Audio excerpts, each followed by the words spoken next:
Hello friends, আমি শুভম। এখন এই ভিডিওতে কথা বলবো বাংলাদেশি একটা সিনেমা নিয়ে, যার নাম চক্কর 302, যেখানে লিড রোলটা প্লে করছে মোশাররফ করিম।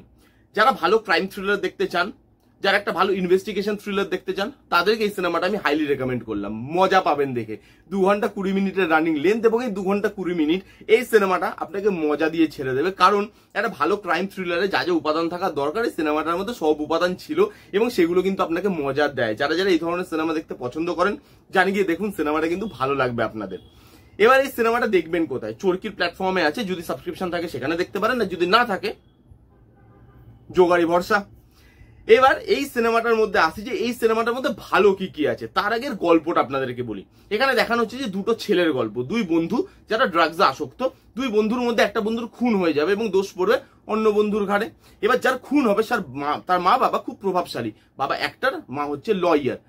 পুলিশ আসে ইনভেস্টিগেট করতে, এবং ইনভেস্টিগেশন অফিসারকে মোশাররফ করিম। এবার সেই কেসটাকে কিভাবে সলভ করে, আসল খুনি কে, সেটা সে শেষ অব্দি ধরতে পারে না এই নিয়েই গোটা সিনেমাটা। এবার যদি এর ভালো দিকগুলো বলি, প্রথমত এর গল্পটা ভালো। এই গল্পটার মধ্যে না অনেক জিনিস ছিল যেগুলো অডিয়েন্সকে এঙ্গেজ করে রাখতে পারবে। এটা একটা ইনভেস্টিগেশন ক্রাইম থ্রিলার, কিন্তু এর মধ্যে ইনভেস্টিগেশন যেরকম ছিল, ক্রাইম যেরকম ছিল, থ্রিল যেরকম ছিল, এর মধ্যে কিন্তু ইমোশনও ছিল, এর মধ্যে ড্রামাও ছিল, এর মধ্যে কমেডিও ছিল। এই সব জিনিস কিন্তু সিনেমাটার মধ্যে আছে, এবং সেই জন্য সিনেমাটা দেখতে মজা লাগে, কোথাও বোর ফিল হয় না, এবং ওই রানিং লেন্থটা ফিল হয় না যে ভাই 2 ঘন্টা 20 মিনিট অনেক বড় সিনেমা। আপনি ওয়ান গোতে দেখে ফেলতে পারবেন, কারণ প্রতিনিয়ত না কিছু হচ্ছে, এবং এই স্টোরি টেলিংটাও ভালো। এই স্টোরি টেলিং এ অডিয়েন্সকে জায়গা দেয় যে আপনিও মাথা খাটান, অডিয়েন্সও যাতে মাথা খাটায় যে এরপর কি হবে। প্রতিনিয়ত না আপনার ওই ফিলিংটা হতে থাকবে যে আচ্ছা আমি একটা জিনিস ভাবছি, সেটাই কি হবে, এর পরের স্টেপটা কি, মোশাররফ করিম এবার কি করবে, এই জিনিসটা প্রোভাইড করতে পারে। এই অফ দ্য সিট মোমেন্ট, টেনশনের মোমেন্ট, থ্রিলের মোমেন্ট, এই মোমেন্টগুলো কন্টিনিউয়াসলি প্রোভাইড করতে পারে, এবং একটা টাইমে না সাইমালটেনিয়াসলি 3-4টে জিনিস একসাথে দেখাচ্ছে। কিন্তু তার জন্য অডিয়েন্স কনফিউজ হয় না। এত স্মার্ট ভাবে লেখা এবং এত স্মার্ট ভাবে প্রেজেন্ট করা, আপনি কনফিউজ হবেন না। আপনার বরঞ্চ ইন্টারেস্টিং লাগবে জিনিসটা দেখতে, যে এর পর কি হবে, সেই জিনিসটা বেশ ভালো। তো স্টোরিটা যেরকম ভালো, স্টোরির মধ্যে সবকিছু উপাদান আছে, এবং তার সঙ্গে স্টোরি টেলিংটাও ভালো হয়েছে। এখানে কিন্তু বিজিএম এর কাজ বেশ ভালো। এই থিমটাকে বা এই সাবজেক্টটাকে বেশ ভালো সাপোর্ট করে, এবং বিজিএমটা ভালো, গানগুলোও ভালো, গানগুলো বেশ ভালো। গানগুলো আপনার হয়তো মাথায় থাকবে না, কিন্তু গানগুলো শুনতে আপনার ভালো লাগে। কালার টোন ভালো, একটা প্রিমিয়ামনেস আছে, টাকা পয়সা আছে, একটা সার্টেন টাকা পয়সা যে তারা খরচা করেছে, খুব একটা যে কিপটামি করেনি সেটা আপনি দেখলে বুঝতে পারবেন।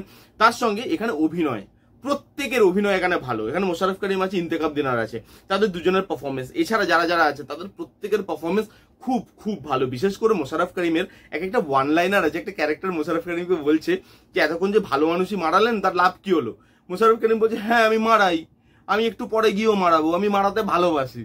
এই যে ডায়লগগুলো, ডায়লগগুলো আপনার এত ভালো লাগে শুনতে, এবং মোশাররফ করিমের ডায়লগ ডেলিভারি আপনি জানেন, কমেডি কি পুল অফ করে আপনি জানেন, এবং মোশাররফ করিমকে প্রত্যেকে খুব ভালো সাপোর্ট করেছে। এর মধ্যে যেরকম থ্রিল আছে, যেরকম আপনি অ্যাকশন পাবেন, যেরকম আপনি এর মধ্যে সেই ইয়েটা পাবেন, edge of the seat moment পাবেন, তার মধ্যে কিন্তু ইমোশনটা ওয়ার্ক করে। দেখুন, ক্রাইম থ্রিলারে খুব একটা ইমোশনের জায়গা তো থাকে না, কিন্তু এখানে রাখা হয়েছে, কম জায়গায় রাখা হয়েছে, কিন্তু সেই ইমোশনটা ওয়ার্ক করে। দুটো মায়ের ইমোশন, বা একটা পুলিশ অফিসারের সঙ্গে আরেকটা পুলিশ অফিসারের ইমোশন, সেই জিনিসগুলো কিন্তু ভালো লাগে। একটা ক্রিমিনালের বাবা, তার সঙ্গে একটা পুলিশ অফিসারের ইমোশন জড়িয়ে যাচ্ছে, সেই জিনিসগুলো তো ভালো লাগে দেখতে। ইমোশনগুলো ছোট ছোট জায়গায় আসে, এবং সেই ইমোশনগুলো কিন্তু ওয়ার্ক করে আপনার জন্য। অ্যাজ আ অডিয়েন্স মাঝে মাঝে ইমোশনগুলো দেখতে বেশ ভালো লাগে, টেস্টটা চেঞ্জ করে আপনার।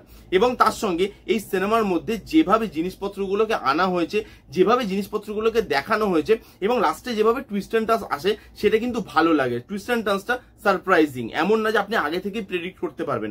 আপনি তখনই প্রেডিক্ট করতে পারবেন যখন মেকাররা আপনাকে প্রেডিক্ট করতে দেবে। সেই জিনিসটা আমার বেশ ভালো লেগেছে, যেভাবে জিনিসগুলো আসছে, ক্লুগুলো যেভাবে আসছে, ইনভেস্টিগেশনটা যেভাবে চলছে, সেটা দেখতে ইন্টারেস্টিং লাগে, এবং লাস্টে গিয়ে যে টুইস্ট অ্যান্ড টার্নসটা আছে সেটাও কিন্তু ভালো, সারপ্রাইজিং আমার জন্য। এই ছিল মোটামুটি পজিটিভ দিক। এবার যদি আমি নেগেটিভ দিকে মুভ করি, এখানে প্রথম যে নেগেটিভ দিকটা সেটা হচ্ছে, এখানে দুটো পুলিশ অফিসারের ইমোশন খুব ভালোভাবে দেখিয়েছি, কিন্তু একটা ইনভেস্টিগেশন চলছে, সেটা একটা টিম ওয়ার্ক, টিমটার কোথাও গিয়ে আপনি খোঁজ পাবেন না। দুটো পুলিশ অফিসার ভালো কাজ করছে, তাদের মধ্যে ইমোশনাল বন্ডিংটা ভালো, কিন্তু পুরো টিম যে একটা টিম ওয়ার্ক করছে, সেই টিমটাকে আপনি দেখতে পাবেন না, এবং সেটা আপনার মনে হবে টিমের মধ্যে একটা বন্ডিং থাকাটা জরুরি ছিল। তার সঙ্গে এখানে এই যে বললাম, যে মারা যাচ্ছে সে খুব বড় লোকের ছেলে, বাবা অ্যাক্টর, মা হচ্ছে লয়ার। এবার তাদের মধ্যে তাদের ছেলে যে জেলে চলে যাচ্ছে, তাদের তো চার থাকবে ছেলেকে বার করে আনার, তারা না মাঝখানে গিয়ে নিজের পার্সোনাল প্রবলেমের মধ্যে ফেসে যাচ্ছে। সেই জায়গাগুলো বেশি করে এক্সপ্লোর করেছে, রাদার দেন ছেলেকে বার করার পেছনে যে টাইমটা দেওয়া উচিত ছিল সেই টাইমে কিন্তু মানে সেই টাইমটা কিন্তু ছেলেকে বার করার পেছনে তারা দিচ্ছে না, নিজেদের মধ্যে লড়াই করে যাচ্ছে বা নিজেদের পার্সোনাল প্রবলেমগুলোকে সেখানে ডিসকাস করছে। এবার ছেলে যে জেলে সেটা বার করার যে চার সেটা আপনি না দেখতে পাবেন না, সেই হারিনেসটা বা সেই আর্জেন্সিটা আপনি দেখতে পাবেন না, সেটা একটা আমার খারাপ লেগেছে। এবং এই সিনেমাতে একটা কোর্ট কেস দেখানো হয়, কোর্ট কেসটা না আননেসেসারি লাগে দেখতে, কারণ কোর্ট কেসটাকে ভালোভাবে ফ্লেশ আউট করা হয়নি, সেটা দরকারও ছিল না, সেটা কেটে বাদও দেওয়া যেত, খালি ইনভেস্টিগেশনটা দিয়ে পুরো সিনেমাটা বার করা যেত, সেটাতেই এঙ্গেজিং হয়ে যেত দর্শক। এই কোর্ট কেসটার আলাদা করে দরকার ছিল না এবং তারা সেই কোর্ট কেসটাকে ভালোভাবে দেখায়ওনি। তো দরকার কি ছিল, কেটে বাদ দিয়ে রানিং লেন্থটাকে একটু কম করে আরো ক্রিস্প করলে জিনিসটা আরো বেশি ভালো হতো, আরো বেশি টাইট লাগতো দেখতে। এই ছিল মোটামুটি পজিটিভ দিক। নেগেটিভ দিক চক্কর 302 এর আমার কিন্তু সিনেমাটা বেশ ভালো লেগেছে, আমি এনজয় করেছি এবং এই ধরনের সিনেমা যারা দেখতে পছন্দ করেন তাদেরকে আমি হাইলি রেকমেন্ড করবো এই সিনেমাটা যান, গিয়ে দেখুন, আপনি কিন্তু মজা পাবেন।